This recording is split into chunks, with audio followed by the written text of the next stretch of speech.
Muy buenas tardes, hermanos.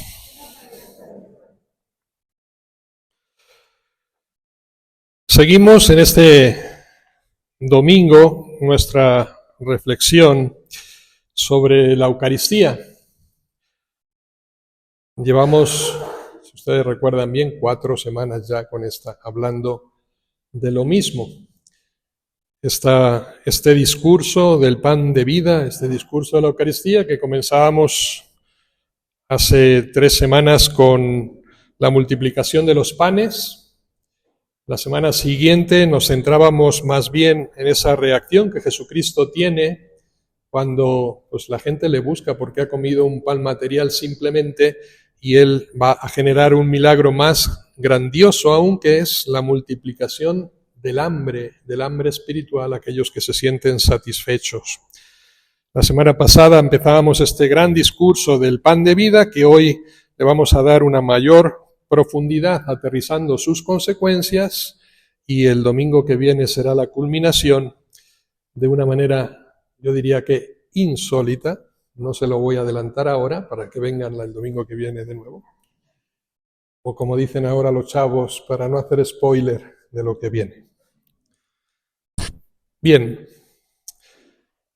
les quiero plantear 2 preguntas y quiero que cada uno de ustedes se la haga de manera personal de su mente y que la baje a su corazón y que sea capaz de dar una respuesta genuina y auténtica. ¿Por qué han venido ustedes a esta misa? Primera pregunta. ¿Por qué han venido ustedes a esta misa? Y segundo, ¿cómo pretenden participar en ella? Son 2 preguntas muy serias y que pocas veces nos hacemos. Digamos que la rutina nos trae domingo a domingo a la Eucaristía, a la Iglesia, y en muchos casos yo diría que simplemente para dar cumplimiento a un mandamiento. ¿Por qué han venido ustedes a esta misa? ¿Y cuál es la actitud que esperan tener en ella? Miren, acabamos de terminar, lo hacemos cada 4 años, la celebración de las Olimpiadas, ¿verdad? Seguramente que todos nosotros, de una u otra manera, con mayor o menor profundidad, hemos seguido algún evento, pero sobre todo, habremos estado muy atentos al medallero que obtuvo México, ¿no? ¿Cuántas medallas obtuvo México en las Olimpiadas? 5. Felicidades. Yo no les digo cuántas tuvo España porque no lo sé, pero muchas. Bien, pues vamos a dar medallas hoy aquí también. Vamos a dar medallas conforme ustedes hayan respondido a esas preguntas. El oro sería para aquellos que van a vivir esta Eucaristía consciente y comprometidamente. Han venido de esa manera y la van a vivir de esa manera. La plata se la vamos a otorgar a aquellos que simplemente van hoy a participar en un rito litúrgico de la Iglesia. El bronce, bueno, siendo muy generosos, se los vamos a dar a los distraídos. Están aquí, pero están distraídos, ¿no? De vez en cuando piensan otra cosa, se les viene a la mente la preocupación que trae en la vida o la celebración que van a tener después. Y por último se van a ir, obviamente sin presea, todos los que han venido forzados, obligados, ¿no? Porque resulta que el papá te jaló, ¿no? O la esposa te dijo hay que ir a misa, y sobre todo porque van a estar mirando el reloj diciendo a ver cuándo acaba este padre tan pesado, ¿no? Se van a ir sin medalla, lo siento. Bien, es una manera también muy vulgar de reconocerlo, pero para que se den cuenta de que hay muchas formas, muchas actitudes a la hora de participar en la Eucaristía. Miren, la misa, la Eucaristía, es lo más importante que nos puede suceder en la vida. Lo más importante que nos puede acaecer en la vida es alimento, nos dice Jesús. Es alimento, es decir, representa lo esencial, lo indispensable, lo insustituible para nuestra vida como hombres en la tierra, para nuestra existencia humana. Es fundamental. Santa Teresa de Jesús, en el capítulo 19 de su libro Camino de la Perfección, dice así: la sed, yo añadiría el hambre, porque es pan y vino, ¿no? Es cuerpo y sangre. La sed, dice Santa Teresa, me parece a mí quiere decir deseo de una cosa que nos hace gran falta y que si del todo nos falta, nos mata. Fíjense qué bonito. La sed es la representación de algo que nos falta, pero si del todo nos falta, nos mata. Otra Teresa, contemporánea nuestra, Santa Teresa de Calcuta, no sé si ustedes han estado alguna vez en alguna comunidad de la Madre Teresa y han entrado a sus capillas. Todas las capillas de Madre Teresa son prácticamente similares, por lo menos el presbiterio. Lo único que hay en el presbiterio tras del altar es una cruz y una frase que dice: tengo sed, I thirst. Solamente eso, tengo sed. Claro, la Madre Teresa de Calcuta aplicaba esa sed en el sentido contrario de Teresa de Ávila, ¿no? Teresa de Ávila habla de la sed humana por Dios y que si carecemos de esa sed, ¿no?, hemos caído en tal estado de inanimación que vamos a morir. Teresa de Calcuta la aplica al revés. Es la sed que tiene Dios por ti. Dios tiene sed de ti. En el pasaje de la Samaritana está clarísimo, ¿no? La Samaritana expresa su sed: dame de esa agua para que nunca más tenga sed. Pero en el fondo Jesús se acerca a la Samaritana porque tiene sed de su conversión, tiene sed de su amor, tiene sed de que le conozca y le siga. Y esta sed se expresa permanentemente en el altar de la palabra y en el altar de la Eucaristía cada vez que nos acercamos a Él. O sea, ¿tenemos hambre y sed de Dios o estamos muertos? Estamos muertos espiritualmente. Miren, las palabras de Jesús hoy, pronunciadas en aquella sinagoga de Cafarnaúm, diría que son como la conclusión lógica de aquella multiplicación de los panes que veíamos hace 3 semanas. Es decir, es el milagro llevado a sus últimas consecuencias. Si recordamos a la samaritana que acabamos de mencionar en el pozo de Jacob, Juan 4:15, frente a la revelación de Jesucristo como agua viva, ella expresa su deseo: dame de esa agua, así no tendré más sed. Qué curioso cómo Jesucristo provoca esa sed en la samaritana. Y si nos quedamos con los judíos de Cafarnaúm, un poquito más adelante, Juan 6:34, después de la multiplicación y de la explicación de la multiplicación, la expresión del pueblo de Cafarnaúm es: Señor, danos siempre de este pan. ¿Cómo se generó, no, esa hambre y esa sed? En ese contacto y en esa interacción con Jesucristo. Danos siempre de este pan.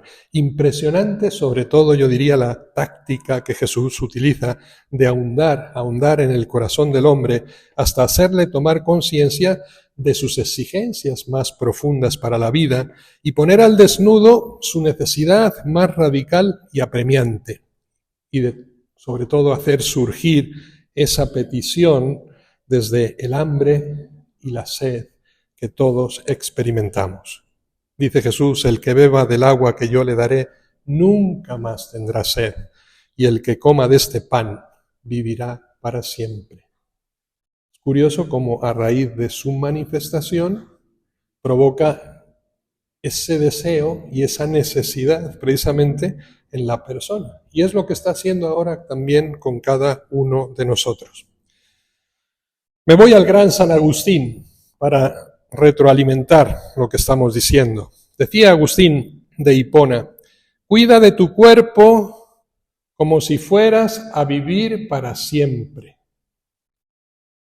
No se preocupen que de esto no hay que insistir mucho, ya lo hacemos en abundancia, ¿verdad? Nos vamos a correr por las mañanas, Luego nos vamos a los pilates, al gimnasio, ¿no? Ese fisioculturismo que está hoy tan de moda, que yo digo que tiene también mucho de excentricidad, porque es egoísta, ¿no? El mantener ese cuerpo para que los demás nos vean, ¿no? Fuertes y robustos. Y lo que ya no podemos con el gimnasio, pues luego está la estética que lo arregla todo, ¿no? La cirugía estética. Termino la frase de San Agustín, ¿ya? Cuiden de su cuerpo como si fueran a vivir por siempre, pero cuiden de su alma como si fueran a morir mañana. Cuiden su alma como si fueran a morir mañana. Es decir, lo primero, como digo, obviamente se da por satisfecho. Lo segundo, no tanto. Primero, porque no nos gusta pensar en la muerte. Y segundo, porque yo digo que padecemos casi todos anorexia en el espíritu. No saciamos nuestro espíritu. ¿Sí? Y curioso, porque lo único que se va a presentar ante Dios va a ser el espíritu, porque el cuerpo se va a quedar en unas cenizas ahí en los nichos. Ese que tanto hemos cuidado en esta vida. Curioso también que esta frase de San Agustín, totalmente apropiada, siglos después, Mahatma Gandhi la pervierte, o digamos que le da otro significado, no vamos a dejar mal a Gandhi tampoco, pero le da otro sentido y dice Gandhi, vive como si fueras a morir mañana y aprende como si fueras a vivir para siempre. Las dos me parecen fabulosas, ¿no? Tanto el sentido que da la importancia del alma, del espíritu, San Agustín, como la importancia que le da Gandhi al aprendizaje, ¿sí? Al estar abiertos al conocimiento. Jesús, yo diría que hoy, en cierta manera, sintetiza ambas expresiones, nos da una clase de ese cuidado integral que tenemos que tener de nuestra vida, cuerpo y alma, y nos muestra también ese camino para aprender aprehendiendo. ¿Se dan cuenta que uso dos verbos distintos? Aprender, aprehendiendo. El segundo lleva una H intercalada. Y son dos verbos que, aunque casi se pronuncian igual, uno significa aprender, conocimiento empírico simplemente. Mientras que aprehender con H sería asimilar, hacer tuyo internamente. Las dos cosas son necesarias. Y Jesucristo, como en este tratado de la Eucaristía, sintetiza las dos. Aprender aprehendiendo. Es decir, aprender a vivir aprendiendo a Jesús, asimilando a Jesús en nuestra vida, porque se nos da como alimento. Tendremos que decir, yo diría, eso sí, como Sócrates, uno de los grandes sabios que ha tenido la historia de la humanidad, solo sé que no sé nada, porque nos damos cuenta de nuestro desconocimiento, realmente del misterio de Dios con nosotros. Reconociendo también, como otro de los grandes pensadores de la antigüedad, en este caso romano y no griego, el gran Homero, que tiene una frase muy particular. Yo la he visto repetida muchísimas veces ahí en internet, pero nadie le da la autoría, o todo el mundo se la quiere aplicar a sí mismo. Dice, el dinero hace a las personas ricas, el conocimiento hace a las personas sabias, pero la humildad hace grandes personas. La humildad hace grandes personas. ¿Por qué digo esto? Porque va a ser ese requerimiento necesario, ese reconocimiento de nuestra incapacidad para llegar a comprender el misterio plenamente, porque la Eucaristía es un misterio. Pero si se dan cuenta, en este discurso se nos van dando muchas pistas que nos pueden abrir un horizonte infinito de lo que es Dios con nosotros a través del sacramento eucarístico. Humildad. Si nosotros partimos de este prerequisito, como María, ¿recuerdan el Magnificat de María? ¿No? Me llamarán bienaventurada todas las generaciones, porque el poderoso ha hecho obras grandes por mí, porque ha mirado la humillación de su sierva. Es decir, la pequeñez de María fue la que consiguió hacerla la más grande de las mujeres en el mundo. Y nosotros, si venimos humildemente aquí a la Eucaristía, con esa capacidad de aprender lo que Jesucristo nos dice a través de su palabra y a aprender con H, Sí, lo que Jesucristo nos da a través de la Eucaristía, de su cuerpo y de su sangre, entonces sí estaremos dispuestos a comprender mucho mejor y sobre todo a poner en práctica este misterio. Ahora bien, primera transgresión o excusa que vemos en el Evangelio que sucede cuando Jesucristo inicia este discurso y va profundizando. La mayoría se habían quedado con la multiplicación de los panes. Parece que no les fue tan grato cuando les dice que había que comérselo a él. ¿Sí? Y viene esta transgresión, que yo diría que puede ser fruto de la incertidumbre de aquellos judíos. Cuidado, una vez más les advierto, esto que decimos de los judíos de entonces lo podemos aplicar perfectamente a los cristianos de hoy. ¿Sí? Justificarnos, como ellos, pensando que Jesús habla simplemente en un sentido figurado, metafórico o simbólico.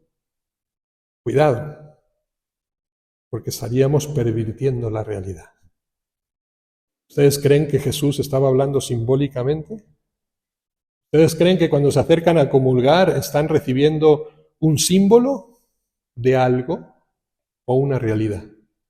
Esta es la cuestión. Cuidado, porque aquellos judíos no confiaron, como muchos de nosotros creo que también nos sucede. Pero si se dan cuenta, el discurso de Jesús tiene tales y tantas afirmaciones categóricas que yo digo anula cualquier tipo de interpretación alegórica. Es más, la misma respuesta y actitud de los judíos expresa que lo han entendido perfectamente porque se escandalizan. ¿Cómo puede éste darnos a comer su carne? Antropofagia se llama, ¿verdad? Antropofagia, comer carne humana. Entonces, veo que no hay alegoría. Hay dos palabras que se repiten permanentemente en el texto tan pequeño que acabamos de escuchar. Carne y comer. La carne aparece 5 veces y el verbo comer aparece 4. Y yo diría que en el griego, fagé, se podría traducir mejor casi como masticar. No solamente el acto genérico de comer, sino masticar, asimilar, ¿no? Fagé, viene antropofagia, ¿no? Es comida del hombre, comida, carne humana. El pan, somé, carne, sarx, son expresiones en el original griego que no dejan lugar a duda ni lugar a interpretación de que se estaba hablando de manera alegórica o metafórica. No, está diciendo hay que comer mi carne y hay que beber mi sangre, si ustedes quieren tener vida. El escándalo, el desconcierto, revela que para aquellos judíos de Cafarnaún lo han entendido con ese crudo realismo. La Eucaristía, por tanto, yo diría que es esa paradoja desconcertante del misterio de la encarnación y de la redención, que va a culminar con la pasión. Recuerden que la Eucaristía no es más que memorial de la pasión de Cristo. Es decir, es la encarnación que culmina en la Eucaristía. Este es el misterio de Dios con nosotros. Mi carne es verdadera comida y mi sangre es verdadera bebida. Y aquí vemos esa relación estrecha entre la palabra, la carne y el pan. En la encarnación decimos el verbo, es decir, la palabra, se hace carne. Dios viene a habitar en medio de nosotros. Y en la Eucaristía vemos como ese verbo hecho carne, ¿no?, se transmite a nosotros a través de la figura del pan.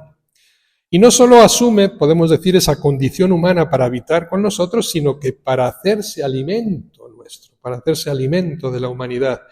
Es necesario, por tanto, que la palabra no solamente resuene como un eco, sino que penetre, que sea asimilada, aprendida y se convierta precisamente en regla inspiradora de nuestra propia vida.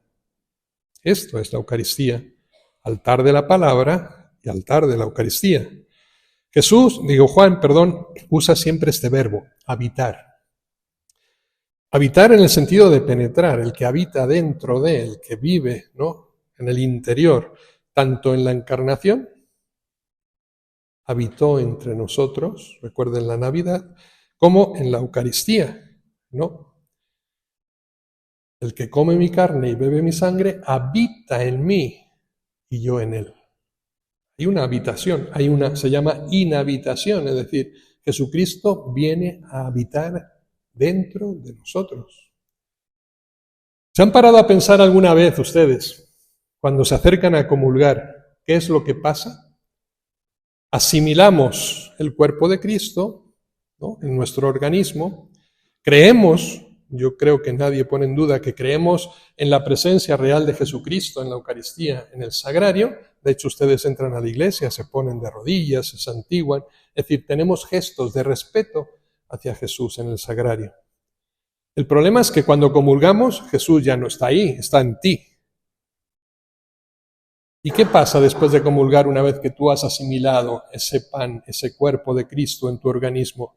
¿Jesucristo ya no está en ti? ¿Desaparece? ¿Igual que apareció? No. Hay una presencia permanente, es decir, hay una transformación y transustanciación en ti a través de la Eucaristía. De tal manera que tú te vuelves templo de la Trinidad, del Espíritu Santo, del Padre y del Hijo, que habitan en ti a través de la comunión. De tal manera que yo digo que igual que manifestamos ese respeto litúrgico por la presencia de Jesús en el sagrario, deberíamos de hacer lo mismo con cada uno de nuestros hermanos.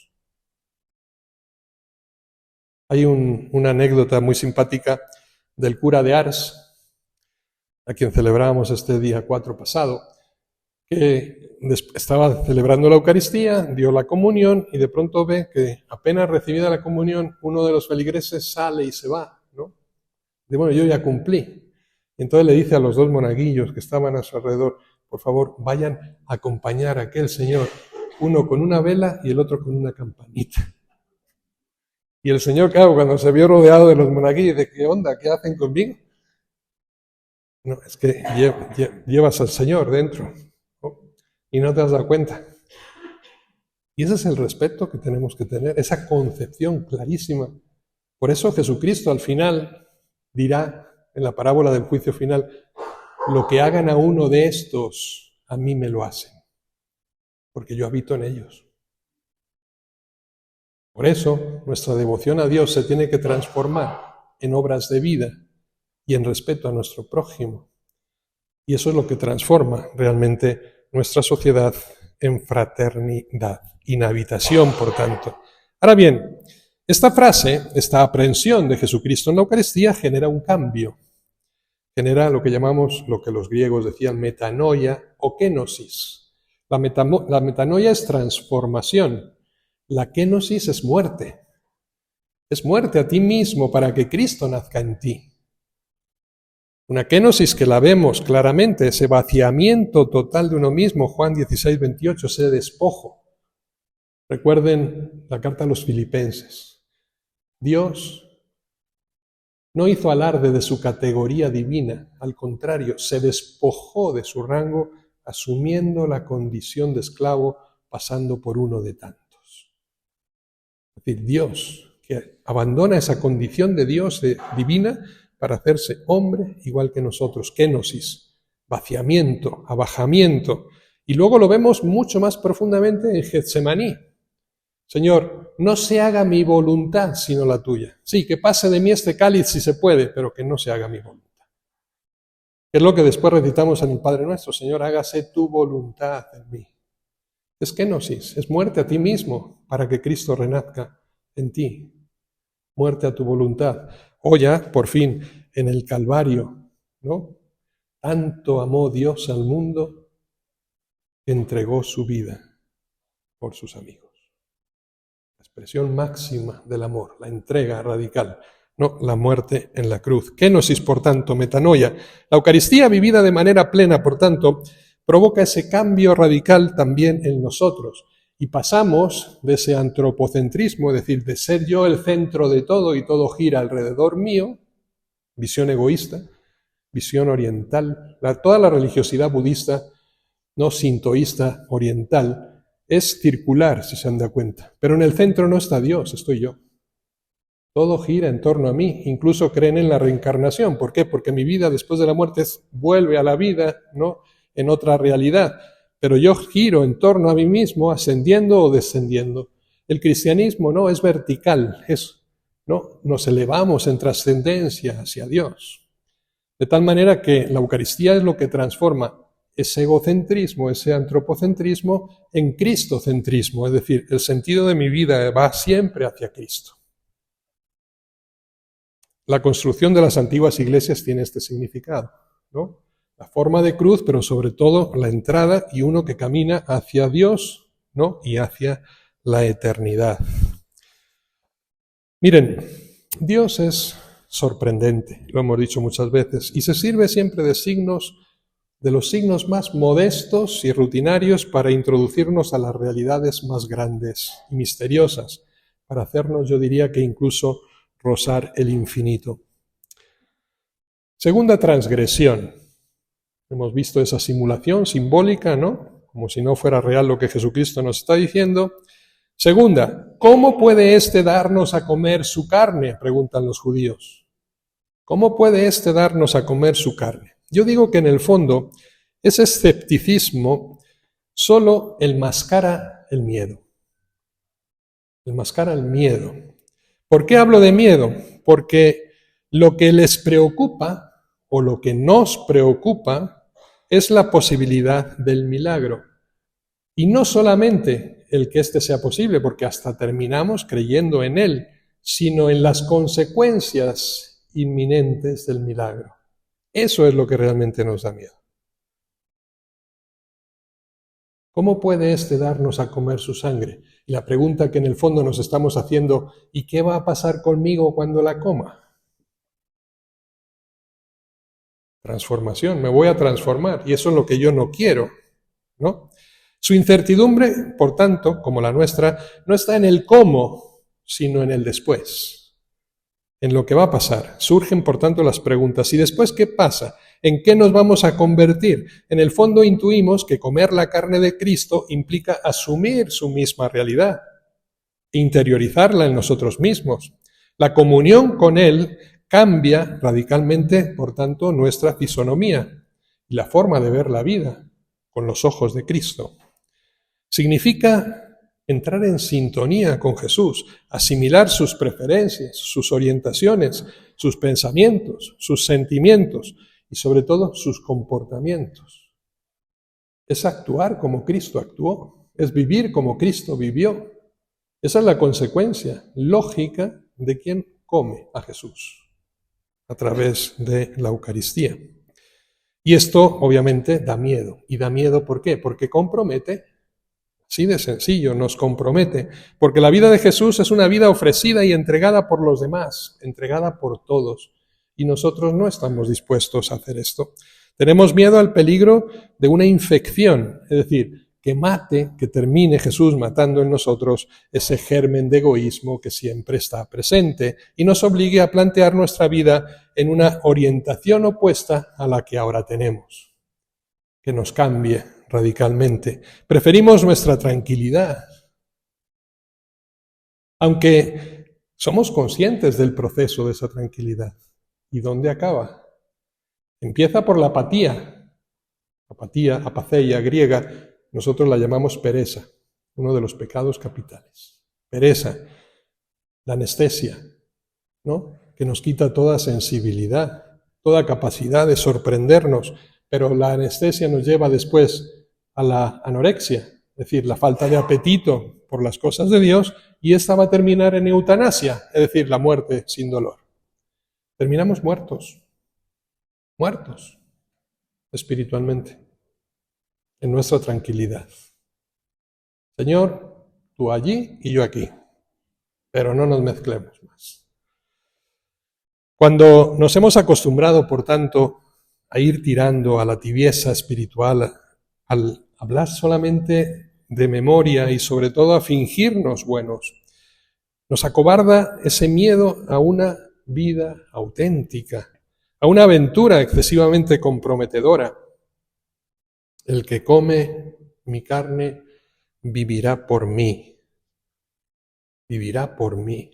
¿Se han dado cuenta ustedes el centro de la Eucaristía que celebramos, lo que llamamos la plegaria eucarística, empieza y termina con dos epíclesis? ¿Saben lo que es la epíclesis?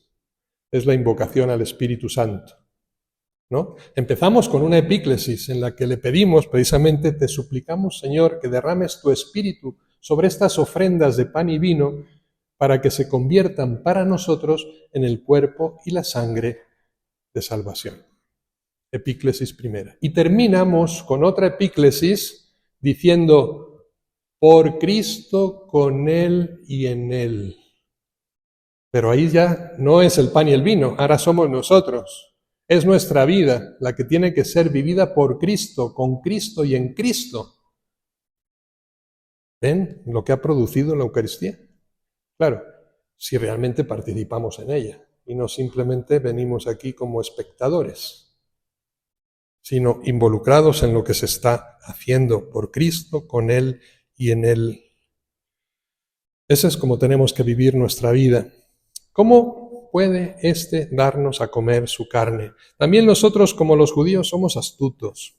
Y la duda acerca del cómo Él pueda, en el fondo lo que esconde es la duda acerca de cómo nosotros podamos después seguir viviendo como somos.